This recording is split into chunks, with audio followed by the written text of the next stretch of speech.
So welcome back. We've talked about materialism, and we've talked about idealism, and we've talked about monism, but there's another worldview, and this worldview is theism. Now realize that there's a difference between theism and Christianity. Let me explain what I mean by that.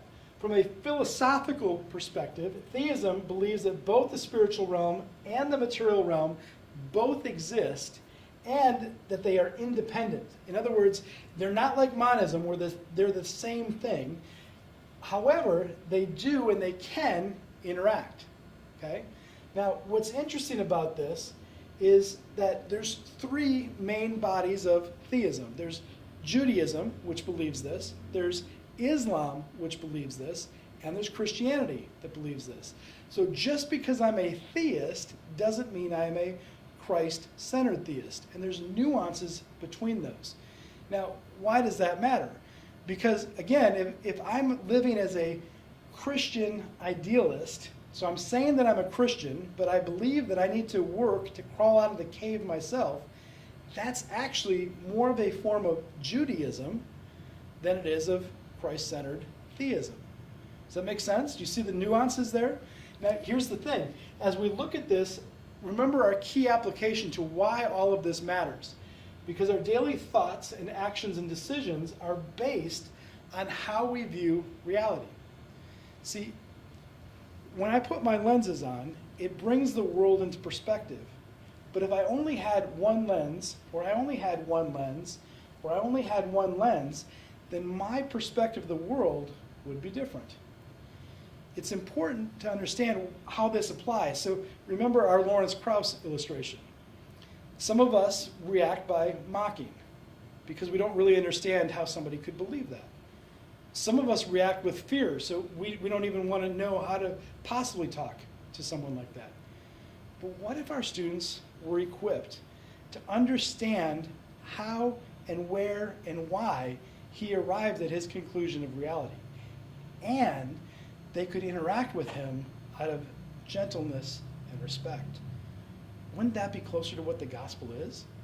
Wouldn't that be closer to being a Christ-centered school where we're not raising our students to become Pharisees or hypocrites or fearful, but we're raising them to reflect Christ?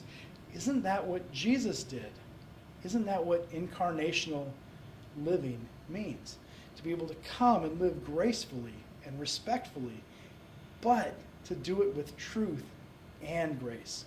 See, remember in John chapter 1, when John is introducing us to Jesus as the true Logos, as the light of the world, what does he say? We've seen his glory, the glory of the one and only. Why? Because he came and disrespected people around him? No, he came with grace. Why? Because he didn't tell anybody the truth and he just kind of wandered around it? No, because he was full of truth. See, if we have the wrong understanding of our theology, we err by either being full of truth or full of grace, and we think that those two are in conflict with each other. But the reality is they both represent the fullness of Christ.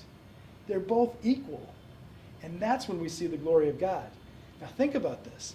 If I understand the world as something where there's the natural and the supernatural, right? There's the created and the creator, then it helps me understand how and why the world is the way it is. Watch. What happens in the garden? Well, in the garden, we live an integrated life. The created and the creator live in authenticity with each other. The root word of integrity is the word integration. It's integrated. We lived with integrity. We lived in a way that was true and authentic and real. But what happened when we sinned? Well, when we sinned, a separation occurred. You know this is Romans chapter 3, verse 23. For all have sinned and fallen short of the glory of God. In Genesis, it records it this way. In John chapter 3, verse 10, it says, Adam hid. See, when Adam hid, it represented a split that took place in reality. It recognized a separation that took place between the material and the immaterial, the natural and the supernatural, the created and the creator. And ever since that separation happened, the world around us has been in a continued state of decay, of disintegration. Now that's significant, because if all we do is equip our students with a list and they don't have an understanding of truth, that truth, ready, isn't a thing, it's a person. Because what else does John tell us in his gospel? Jesus says, I am the light of the world, but he also says, I am the truth. Truth isn't something that we look at and decide for ourselves if it exists. Truth is personified in the person of Jesus. Jesus is the truth. And when we understand that, then we can look at Jesus from the perspective of worldview. What is Jesus?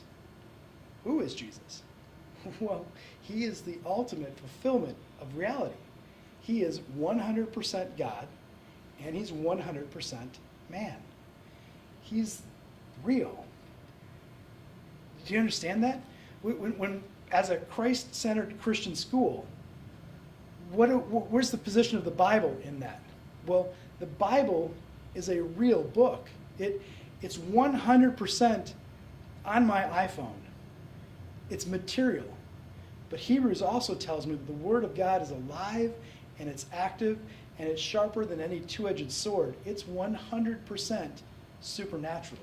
See, our daily thoughts and actions and decisions are based on our conclusions of the nature of reality. If all we're doing is, as a school, equipping students with a list that's not reasoned, then we're handing them an unreasoned or an unreasonable faith. But if we're equipping our students with a lens to understand the world around them, not only will they live life beyond the walls with a reasoned, steadfast faith, but they will live life beyond the walls in an incarnational way with Jesus at the center and his word, the word of God at the center, and they will operate in the world around them, not only with a reasoned faith that they're prepared to give an answer for, but they'll do it in a way that reflects Christ with gentleness and respect.